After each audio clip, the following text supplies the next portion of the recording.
لیکن اصل بات جو ہے میں آپ کو بتانا چاہتا ہوں، یہ ہے سائیڈ ایشو. اصل ایشو ہے فلسطین کا جو شروع ہونے والا ہے. بھٹی دہکے گی وہاں.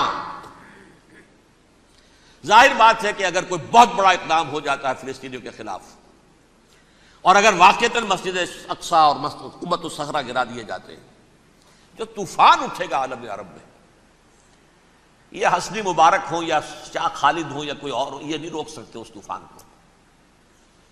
نوجوان خون اٹھے گا، غیرت اور جو بھی حمیت ہے. مسلمان ان پڑھ سے ان پڑھ اور بالکل بے دین، وہ بھی مسجد کی حرمت پر کٹ مرنے کو تیار ہو جاتا ہے. مسجد تو بنا دی شب بھر میں ایمان کی حرارت والوں نے، من اپنا پرانا پاپی ہے، برسوں میں نماز ہی بن نہ سکا. وہ چاہے کانپور کی مسجد سے مسلمانوں نے جانے دی ہیں، چاہے وہ شہید گنج کی مسجد تھی مسلمانوں نے جانے دی ہیں، چاہے نماز نہ پڑھتے ہو. لیکن یہ جو حرمت اور یہ جو حمیت اور یہ غیرت ہے، اس سے جو طوفان اٹھے گا یہ ہوگا اس ملحمۃ العظما، اس کی طرف پیش رفت ہو رہی. کتاب الملاحم سے احادیث کے حوالے سے کہ جن جنگوں کا حوالہ دیا حضور نے، پیشن گوئی کی ہے، اس کا نقطہ آغاز تھا خلیج کی جنگ. صدام حسین نے اسے کہا تھا یہ مدر آف وارز ہے، ام المحارب، یہ ایک جنگ نہیں ہے. اس کا نقشہ بھی حدیث میں موجود ہے، پیشن گوئی موجود تھی، اس وقت بھی ہم نے شائع کی تھی. لیکن اس میں جو جنگ اب ہونے والی وہ الملحمۃ العظما. ملحمہ کسے کہتے ہیں؟ لحم گوشت کو کہتے ہیں، اور قصائی کی دکان کو عربی میں ملحم کہتے ہیں، جہاں گوشت کے ٹکڑے کیے جاتے ہیں. آج کل مشینوں سے ہوتے ہیں، اب جو ہے وہ ہاتھ سے چھریوں سے نہیں ہوتے، لیکن ٹکڑے ہو رہے ہوتے ہیں، جسموں کے چیتھڑے اڑ رہے ہوتے ہیں. ملحمہ یہی لفظ استعمال کیا تھا حضرت سعد ابن عبادہ نے رضی اللہ تعالی عنہ یوم فتح مکہ. ان کے دل میں تھا کہ اب ہم انتقام لیں گے ان عربوں سے، ان قریش سے. الیوم یوم الملحمہ، الیوم یوم الملحمہ، یہ کہتے ہوئے جا رہے تھے. ایک خاص کیفیت، آج ہے گوشت کے ٹکڑے اڑانے کا دن. حضور سے کہا کسی نے جا کر کے ساتھ تو یہ کہہ رہے ہیں الیوم یوم الملحمہ، الیوم یوم الملحمہ. حضور نے فرمایا نہیں، ان سے کہو جا کر الیوم یوم المرحمہ، الیوم یوم المرحمہ، آج رحمت کا دن ہے، آج تو میں ان سب کو معاف کروں گا. لا تثریب علیکم اليوم، میں تم سے وہی بات کہہ رہا ہوں جو میرے بھائی یوسف نے کہی تھی اپنے بھائیوں سے. اذهبوا فانتم الطلقاء، جاؤ تم سب کے سب آزاد. وہ ملحمہ ہے جس کو کہ حضور نے حضرت معاذ بن جبل رضی اللہ تعالیٰ عنہ سے روایت ہے، اس میں سے جو ابو داؤد میں روایت آئی ہے اس میں الملحمۃ العظما، عظما مؤنث ہے اعظم کا. آپ کہتے ہیں جنگ عظیم اول، جنگ عظیم دوم.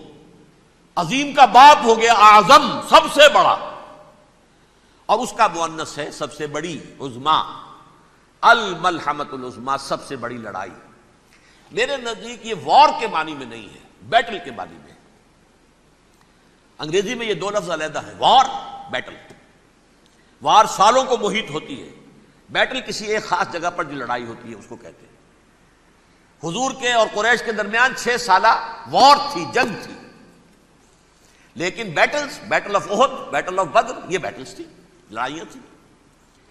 تو عظیم ترین جنگ شاید اس اعتبار سے نہ ہو جیسے کہ ورلڈ وار 1 اور ورلڈ وار 2، یعنی اس کی وسعت کا اتنا معاملہ نہیں اور طوالت کا نہیں. لیکن جو لڑائی جو ہے بیٹل ہونی ہے، جس کو کہ یہ لوگ، یا چونکہ میں نے کہا تھا شروع میں کہ سرما ہے میری آنکھ کا خاک حجاز و ہول قدس.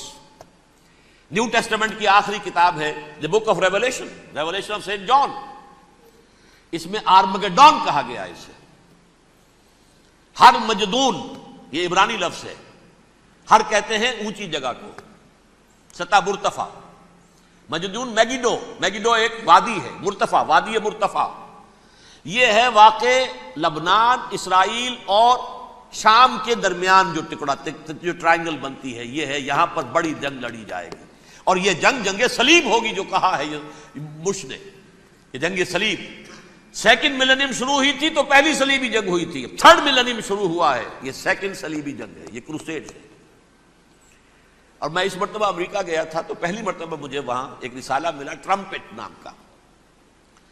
یہ امریکہ کے جو بہت ایکسٹریمسٹ قسم کے پروٹیسٹنٹس ہیں، یہ ان کا رسالہ ہے، اور ان کے بارے میں اب کہا جا رہا ہے وہ کرسچین زائنسٹ ہیں۔ آپ شاید پہلی مرتبہ یہ لفظ سن رہے ہوں۔ زائنسٹ تو ہم سمجھتے ہیں یہودیوں کو، کرسچین زائنسٹ وہ ہیں جو ہیں تو عیسائی پروٹیسٹنٹس ہیں، لیکن اسرائیل کے وہ حمایتی یہودیوں سے بڑھ کر ہیں۔ یہ میری کسی پہلی تقریر میں شاید بہت سے حضرات کو یاد آ جائے، میں نے کہا تھا 4 سال پہلے ہمارا تنظیم اسلامی کا ایک کنونشن ہوا تھا ہیوسٹن میں، امریکہ کا جنوبی علاقے کا شہر ہے۔ ایک سیشن اس میں ہم نے رکھا تھا انٹرفیتھ، ایک عیسائی کو بلایا تھا، ایک یہودی بہت بڑا وہاں کا عالم ہے اس کو بلایا تھا۔ اس یہودی عالم نے ڈاکٹر وشوگراڈ، جو وہاں کی یونیورسٹی میں پروفیسر ایمیریٹس ہے، اس نے کہا تھا کہ یہ اسرائیل کو تو سپورٹ کر رہے ہیں عیسائی، ہم تو نہیں کر رہے۔ جو پریکٹسنگ یہودی ہیں وہ زیادہ اسرائیل کے حق میں نہیں تھے، یہ تو سن 67 کے بعد انہوں نے اسرائیل کو تسلیم کیا ہے۔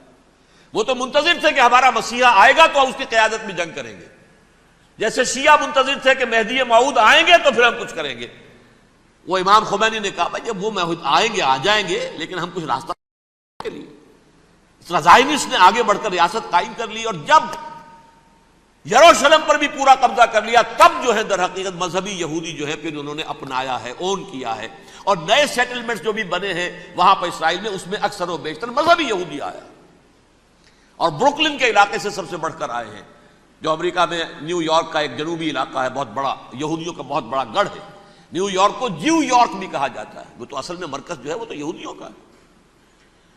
اس حوالے سے وہاں پر جو کرسچن زائنسٹ کہلاتے ہیں وہ اسرائیل کے یہودیوں سے بھی بڑھ کر کہیں سپورٹر ہیں۔ بہرحال اس دوسری صلیبی جنگ کا معاملہ جو میں کہہ رہا تھا، ٹرمپٹ نامی رسالہ، اس کا ایک مضمون ہے دی لاسٹ کروسیڈ۔ اب یہ آخری کروسیڈ ہے جو شروع ہونے والا ہے۔ میں تو حیران ہوں کس قدر کھل کے وہ باتیں کرتے ہیں۔ رومن کیتھولکس کو وہ کہتے ہیں کہ یہ شیطان ہے، یہ پوپ شیطان ہے، یہ یورپ کو اس نے جمع کیا ہے کرسچینٹی کی بنیاد پر، اور اس میں زیادہ تر کیتھولکس ہیں۔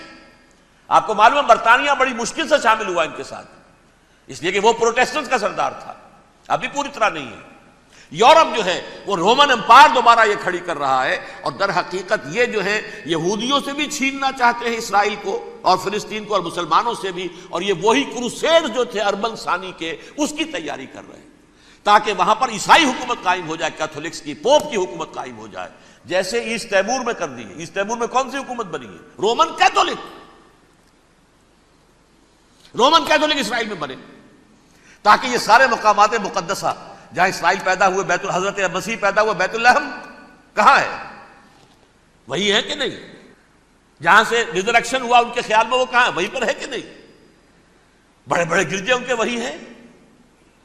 تو اس اعتبار سے ان کا کہنا یہ ہے یہ لاسٹ کروسیڈ کی تیاری ہو رہی ہے، یہ کیفور، اور ان کا کہنا یہ ہے کہ یہ پوری طاقت نیٹو کی جو ہے، یہ پہلے جرمنی سے لائی گئی بوسنیا، انہوں نے خود وہاں جنگ کروائی، انہوں نے خود وہاں پر ایتھنک کلینسنگ کروائی، پھر خود مصالحت کے لیے آ گئے، پھر کوسوو میں انہوں نے خود آگ بھڑکائی۔ یہ میں نہیں کہہ رہا، یہ وہ ٹرمپٹ رسالہ امریکہ سے چھپنے والا پروٹیسٹنٹس کا رسالہ ہے جو یہ کہہ رہا ہے۔ پھر انہوں نے کوسوو کے اندر کروایا، اور پھر وہ وہاں پر پیس فورس کی حیثیت سے آ گئے۔ اب وہ میسیڈونیا میں کروا رہے ہیں اور وہاں داخل ہو گئے ہیں۔ اگلا قدم ان کا سائپرس ہوگا، سائپرس میں ترکوں کو اور وہ گریکس کو لڑائیں گے اور وہاں آ جائیں گے، وہاں سے ایک چھلانگ لگائیں گے اور یہ فلسطین میں پہنچیں گے، اور یہ وہاں پر ایک رومن امپائر، اپنی پرانی رومن امپائر کی طرح کی رومن کیتھولک ریاست قائم کرنا چاہتے ہیں۔ تو وہاں امریکہ کے عیسائیوں میں بھی کوئی ایک طبقہ نہیں ہے، کیتھولکس بھی ہے، کیتھولکس زیادہ نہیں ہے ہمدرد، لیکن اب تابع ہو چکے ہیں۔ اسحاق ریبین نے جب یہ پیس ٹاک شروع ہوئی تھی، آپ کو یاد ہوگا شاید کہ جب وہ آیا تھا واشنگٹن سے واپس فلسطین اسرائیل، تو پہلے روم میں رکا for an audience with the pope, اور پوپ کو اس نے ایک مرتبان سا پیش کیا تھا، حضرت سلیمان علیہ السلام کے زمانے کا مرتبان، اور کہا تھا دیکھیے 3000 برس تک ہم نے اس کی حفاظت کی ہے، اب یہ میں آپ کے حوالے کر رہا ہوں۔ اس کے بعد سے پوپ جو ہے بالکل رام ہو گیا، اور وہ عیسائیوں کے ساتھ اور یہودیوں کے ساتھ ان کا پورا معاہدہ ہو۔ اب پورا عیسائی ورلڈ جو ہے بعثت مجموعی یہودیوں کے شکنجے میں ہے. البتہ ان کے اندر بھی جھگڑے ہیں. جو وہاں پر وائٹ کرسچن ملیشیاز ہیں وہ ایکسٹریمسٹ ہیں کیتھولکس. ان کے نزدیک دشمن نمبر 1 یہودی، دشمن نمبر 2 مسلمان، دشمن نمبر 3 جو یورپ میں کالے ہیں، ایفرو امریکن، چاہے وہ عیسائی ہو گئے ہوں، کوئی بھی ہو. یہ 3 دشمن ہیں جن سے انہوں نے کلینز کرنا ہے، صاف کرنا ہے ان کے خیال کے مطابق امریکہ کی سوسائٹی کو. اولاً یہود، پھر مسلمان، اور پھر یہ جو کالے ہیں.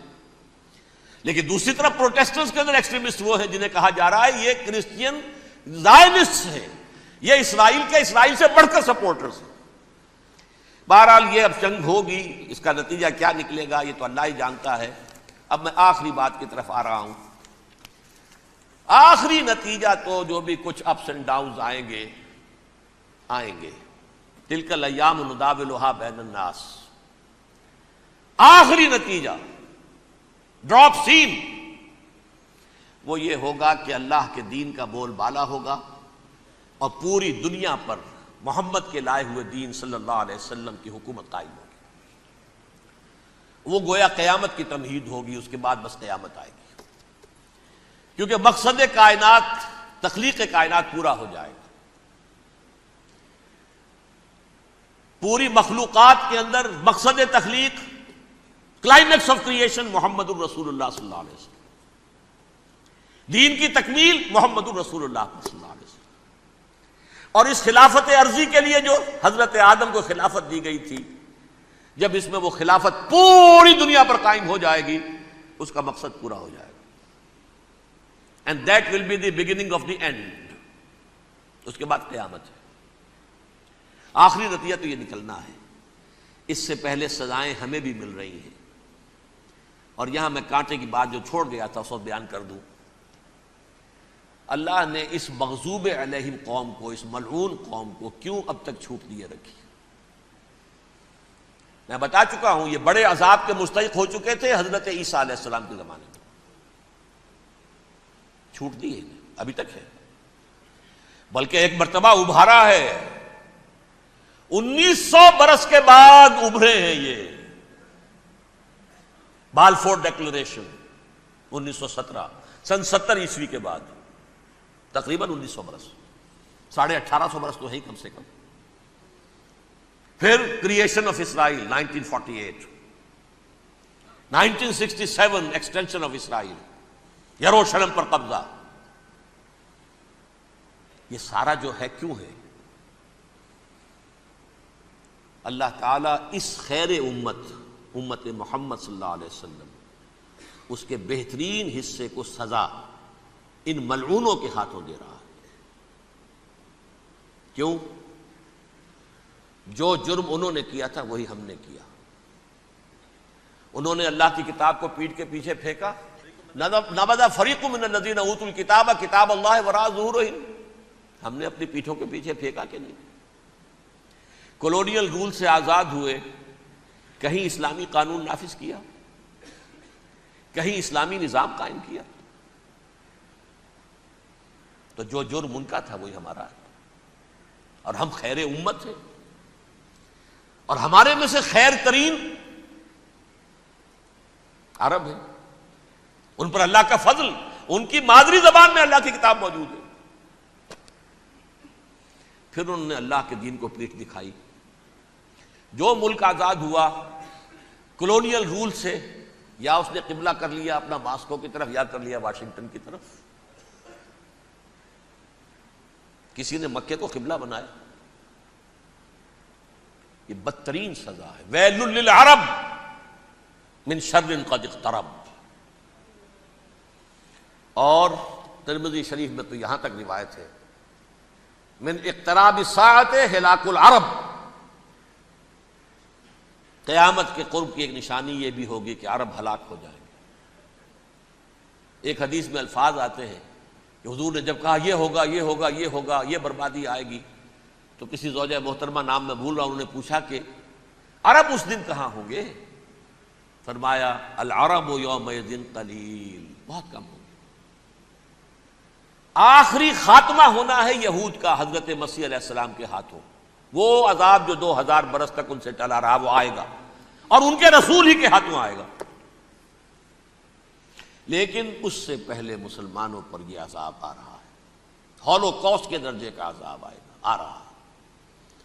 البتہ ہم پاکستانی اس میں یوں سمجھ لیجئے کہ وہ تو خبریں موجود ہیں احادیث میں، وہاں تو جو ہونا ہے، اتنے انسان مریں گے کہ ایک پرندہ جو ہے اڑتا چلا جائے گا، وہ نہیں چاہے گا کہ نیچے اترے تو کسی لاش پر اترے، اسے جگہ نہیں ملے گی زمین خالی کر کہیں اتر سکے، تھک ہار کر گرے گا، مرے گا تو بھی لاش کے اوپر گرے گا۔